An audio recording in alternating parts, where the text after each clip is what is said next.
છો મારા સુરતના ક્યુટીઝ? મેં સુરત ગુજરાતથી વૈસુ અને તમારા બધાનું મારા મિની બ્લોગમાં સ્વાગત છે. ચલો સવાર તો પડી ગઈ છે, હવે પહેલા પોતાની ઊંઘ બગાડીએ પછી બીજું બધું કામ કરીએ. હા, બીજા બધામાં મારી પાસે વધારે કામ નહીં હતું, બસ પેપર લેવાનું હતું અને ખાલી તમને બતાવવાનું હતું કે હા જો મેં પણ પેપર વાંચું છું. અને હા, આજે વેધર બહુ મસ્ત હતું અને આ મારા ક્યુટ પ્લાન્ટ. પછી અંદર આવીને છે ને મેં રોટલી ગરમ કરી કેમ કે મને ભૂખ લાગેલી હતી. તો કાલની સાંજની રોટલી હતી, મેં વિચાર્યું કે તેલવાળી રોટલી કરીને ચા સાથે ખાઈ લઉં. તો 2 રોટલી તેલવાળી કરીને ખાઈ લીધી અને પછી હું રેડી થઈ ગઈ ઓફિસ માટે. હા જો આ કુર્તી મેં બનાવેલી છે અને ગાઈસ ફાઇનલ લુક કેવો લાગે છે એ જરા કમેન્ટ કરીને બતાવી દેજો. હવે જો મને થઈ ગયું છે લેટ, તો હું ફટાફટ નીકળું ઓફિસ માટે. હા, એ તો સારું હતું કે આજે મને ટ્રાફિક કે સિગ્નલ કઈ નહીં મળેલું હતું, એટલે મેં દાદર દોડતી ગબડતી ચડીને આવી છું ઉપર અને પંચિંગ કર્યું છે. અને ગાઈસ જેવી અંદર આવી છે, હું પહેલે તો બેસી છું થોડી વાર અને બધાની સાથે વાત કર્યું છે. અને હા ગાઈસ, સુરતમાં એટલી ગરમી લાગે કે પૂછો નહીં. હું તો જેવી ઓફિસ ની અંદર આવું ને એવી એસી ચાલુ કરું છું, મસ્ત એસી ફાસ્ટ કરી દઉં ને પછી બેસું. ચલો હવે મારી વાત બહુ થઈ ગઈ, કામ કરીએ થોડું. અને જુઓ ગાઈસ, તમે જાણે કે મારો વિડીયો જોયો જ હશે, તો જુઓ આ થોડુંક BTS સીન છે. જુઓ કેમ કે છે ને હું એક તો સિરિયસલી મને છે ને વિડીયો બનાવવો હતો, એક તો મને છે ને એક તો ક્લિપ નહીં મળતી હતી, ઉપરથી મારી ફ્રેન્ડ્સ મને એટલા હેરાન કરતા હતા. મારી હમે જોયા જ કરતી હતા. મેં કીધું કે પ્લીઝ યાર એક ક્લિપ બની જવા દેવો. પછી જેમ તેમ કરીને ફાઇનલી એક ક્લિપ બનેલી છે. અને જુઓ ગાઈસ, સાંજે ઘરે આવીને છે ને હું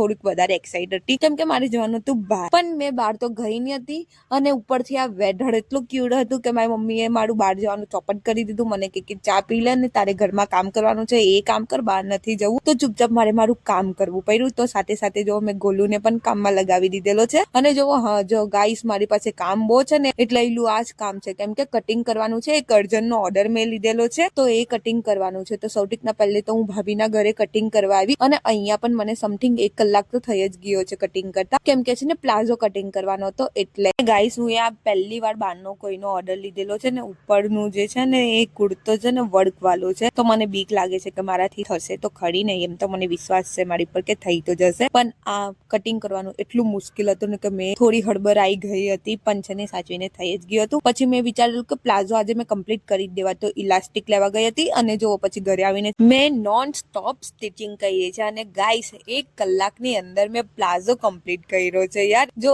ગાઈસ, એમ તો મને કોન્ફિડન્સ નથી, ઓવર કોન્ફિડન્સ પણ નથી કે મેં ઓવર કોન્ફિડન્સ કરું છું, પણ મેં એમ કોઈક વાર એમ વિચારું કે હા ભાઈ હું કરી તો લેવું છું. પણ હા, કોઈક વાર મને બહુ મગજમારી થાય ઉપરથી. હા, મારું મશીન પણ મને બહુ હેરાન કરતી તું છે ને. આ દોરો બહુ જ તૂટે, તો એ તો સારું છે કે મારામાં પેશન્ટ છે એટલે, નહીં તો હું તો ભાઈ તોડી જ નાખતે. અને ફાઇનલી મેં મારું બધું કામ કરીને છે ને 11:15 વાગે મેં ફ્રી થઈને શાંતિથી બેસેલી છું.